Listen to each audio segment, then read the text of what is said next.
चलिए बात करेंगे महाकुंभ की। प्रयागराज महाकुंभ में एक तरफ श्रद्धालुओं का सैलाब उमड़ा हुआ है तो वहीं दूसरी तरफ महाकुंभ की अप्रतिम तस्वीरें देखने को मिल रही हैं। महाकुंभ में बाबाओं ने भी धूम मचा रखी है।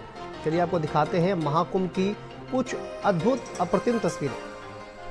कुंभ नगरी प्रयागराज में उत्तर प्रदेश के पहले डबल डेकर बस रेस्टोरेंट का आज उद्घाटन किया गया है। मेरे पीछे की तस्वीरों में आप देख सकते हैं एक खूबसूरत सी शानदार सी बस यहां पर खड़ी है, जिसमें नीचे साइड पर किचन दिया गया है और उसी के साथ साथ ऊपर साइड पर रेस्टोरेंट दिया गया है। और उसी के साथ साथ इस बस में 25 लोग एक साथ बैठकर शुद्ध शाकाहारी और सात्विक खाने का लुत्फ उठा सकते हैं।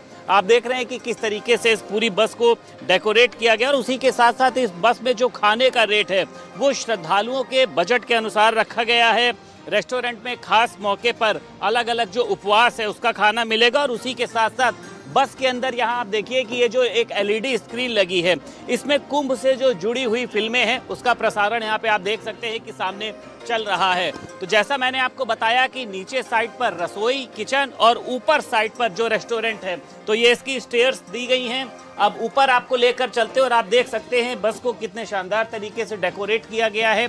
कुछ श्रद्धालु अन्य लोग भी यहाँ पर मौजूद हैं। सबसे पहले हम आपको बस के अंदर का विजुअल दिखाएंगे तो आप देख सकते हैं कि एक पूरा जो यहाँ का फील है वो रेस्टोरेंट जैसा ही आ रहा है। ऐसा लग रहा है कि हम किसी रेस्टोरेंट में हैं। ये पहला डबल डेकर जो बस का रेस्टोरेंट है ये उत्तर प्रदेश में पहली बार खुला है। देखिए लोग जो हैं वो यहाँ पर क्या खा रहे हैं आप लोग ये बताइए। अच्छा हटाइए।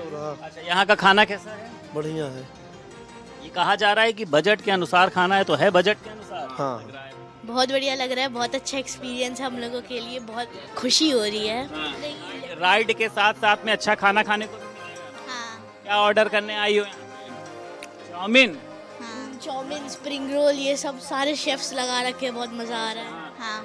अच्छा ये एक्सपीरियंस कैसा है बस के ऊपर बैठकर, मतलब डबल डेकर बस के अंदर बैठ के खाने का? बढ़िया बढ़िया, एकदम बढ़िया, एकदम बढ़िया। यहाँ बैठ के खाइए भी और सामने प्रयागराज महाकुंभ की जो है तस्वीरें भी देखिए। एकदम एकदम एकदम बढ़िया। प्रयागराज से वीडियो जर्नलिस्ट शुभम के साथ संदीप खेर, भारत समाचार।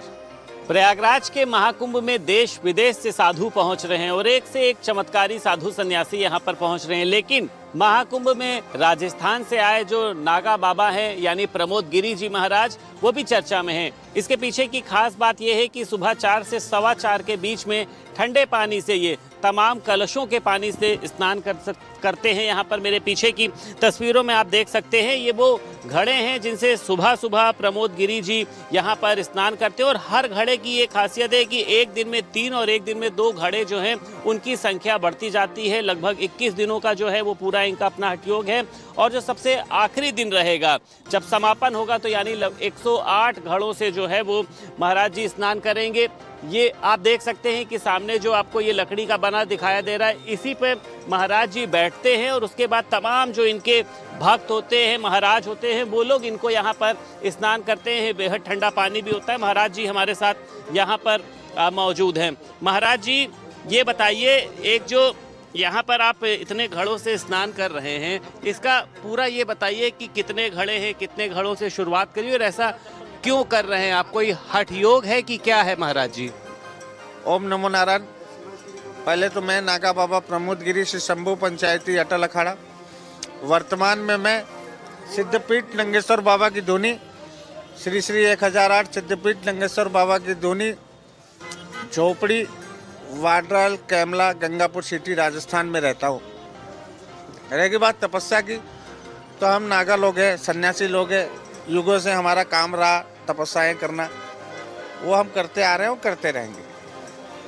सुबह 4 सवा 4 का समय होता है, बेहद ही ठंडक भी होती है और ठंड का माहौल भी है। तो आपको ठंड का एहसास नहीं होता या आपने अपने शरीर को इतना मजबूत बना लिया है? वो सब गुरु महाराज की कृपा होती है, बालक हो जाता है। पहले तो ठंड तो है ही है, उसमें कोई दो राय नहीं है, लेकिन सब बैठने के बाद सब उनकी कृपा हो जाती है, सब आनंद हो जाता है। तो ये घड़ों की संख्या किस हिसाब से बढ़ा रहे हैं? क्या इसके पीछे कोई गुणांक है या आपने कुछ गुणा गणित लगाया?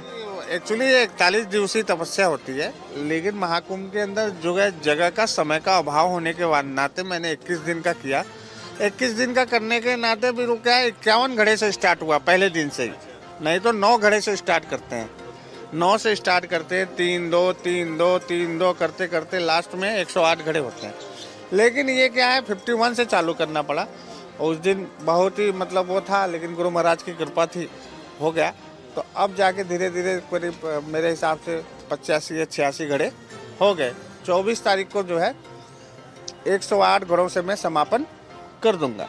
प्रयागराज से वीडियो जर्नलिस्ट शुभम के साथ संदीप खेर, भारत समाचार। वैसे तो महाकुंभ में तमाम प्रदेश सरकार के तमाम विभाग अपना अपना काम कर रहे हैं, लेकिन पर्यटन विभाग के मंत्री जयवीर सिंह की अनूठी पहल है जिसका लोग बढ़ चढ़ के लाभ ले रहे हैं। 2000 से कुछ ज़्यादा की फीस कभी इस हेलीकॉप्टर की हुआ करती थी, वो अब महज 1200 कुछ रुपए कर दी गई है।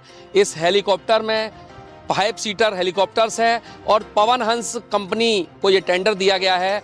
5 लोग इस हेलीकॉप्टर से सफ़र करेंगे, पायलट होंगे और 8 मिनट का पूरा राउंड लगा के ये हेलीकॉप्टर फिर इसी स्थान पर नीचे उतरेगा। ये 5 सीटर है। इसके सबसे आगे के पोर्शन की बात करें तो इंजन और उसके पीछे पायलट बैठेंगे, पूरा मॉनिटरिंग करेंगे और उसके ठीक पीछे 5 सीटर जो सवारियां हैं, जो यात्रियां हैं, वो इस 5 सीटर हेलीकॉप्टर में बैठेंगे।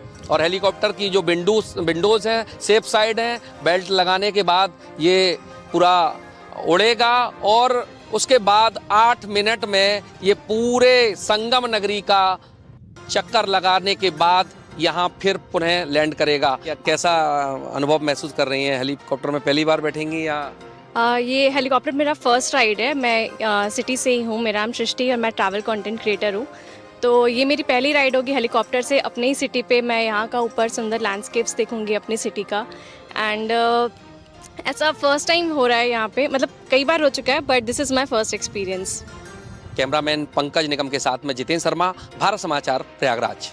प्रयागराज के महाकुंभ में चाबी वाले बाबा यानी हरिश्चंद्र विश्वकर्मा जो रायबरेली के रहने वाले हैं, यहाँ पर तेजी से चर्चा में बने हुए हैं, क्योंकि अपने साथ ये जिस तरीके से चाबियों को लेकर यहाँ पर मेला परिसर में घूम रहे हैं, रह रहे हैं, सभी के मन में ये सवाल है। क्योंकि ताले की चाबी तो छोटी सी होती है, लेकिन जो इतनी बड़ी बड़ी चाबियाँ हैं वो आप देख सकते हैं कि यहाँ पर ये जो है एक चाबी ये रखी है और बहुत भारी चाबी है ये भी। और उसी के साथ साथ इनका जो पूरा आप अंदर देख सकते हैं, कई तरीके की जो चाबियां हैं वो यहाँ पर रखी हुई हैं। बाबा का कहना ये है कि लोगों को ज्ञान की चीज़ें बता सकूं और उसी के साथ साथ उनको जो है एक नई राह में दिखा सकूं, इस तरीके का मेरा जो यह प्रयास है। और बाबा से पूछते हैं, बाबा जी आपसे आप बात करना चाहेंगे कि यहाँ पर ये जो आप चाबियाँ बाबा लेकर पहुँचे, इतनी बड़ी बड़ी भारी भारी चाबी हैं, क्या वजह है इसके पीछे? प्रभु, ये चाबी हमें 5 मई 2008 को लखनऊ विधानसभा के सामने ईश्वर के उपहार के रूप में प्राप्त हुई। एक कठिन,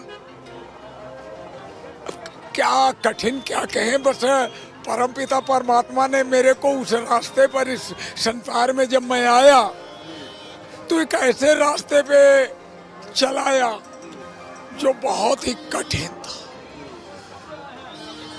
कुछ सोचा नहीं जा सकता, अकल्पित, और उस कहीं कोई मार्ग नहीं था, कुछ भी दिखता नहीं था, कुछ समझ में नहीं आता था।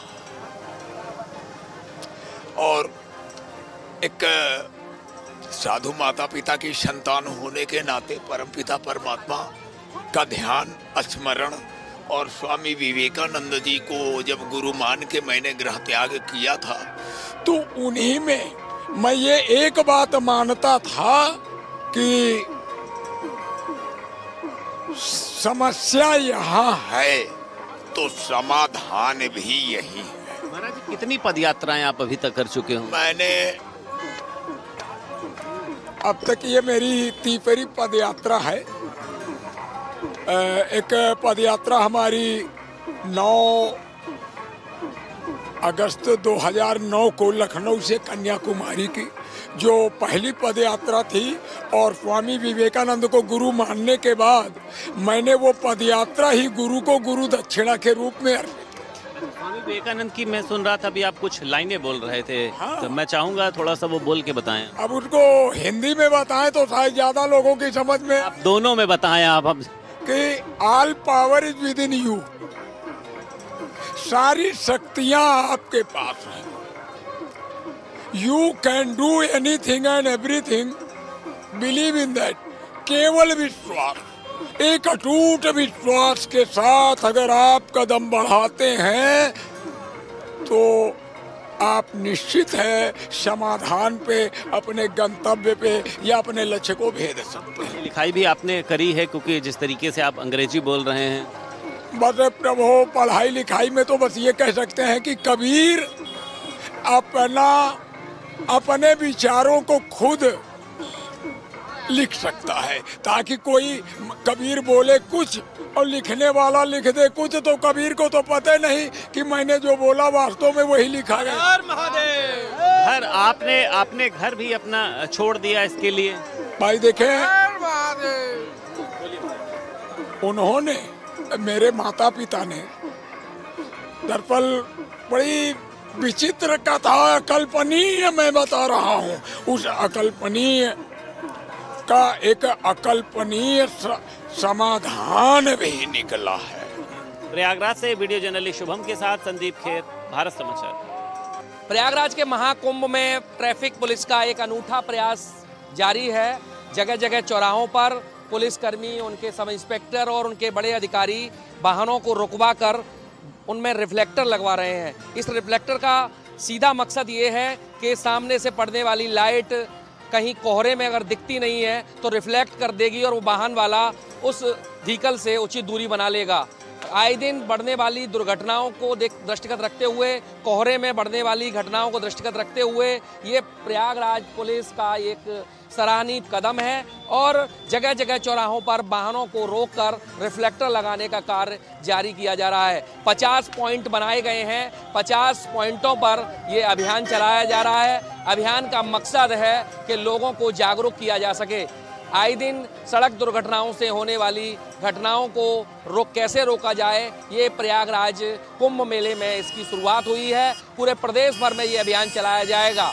आए दिन जो घटनाएं हो रही थी लगातार कोहरे के कारण, पूरे महाकुंभ में कोहरे के दौरान कोई भी वाहन को क्षति ना हो, किसी भी वाहन को कोई ऐसी स्थिति ना बढ़े कि टक्कर हो जाए, तो इन सब चीज़ों से बचने का ये प्रयास है। और प्रयास कितना सार्थक है, इसके लिए ये प्रयागराज पुलिस की पहल है और ये अभियान पूरे प्रयागराज कुंभ मेले के दौरान चलता रहेगा। कैमरा पर्सन पंकज निगम के साथ मैं जितेंद्र शर्मा, प्रयागराज। प्रयागराज में संगम की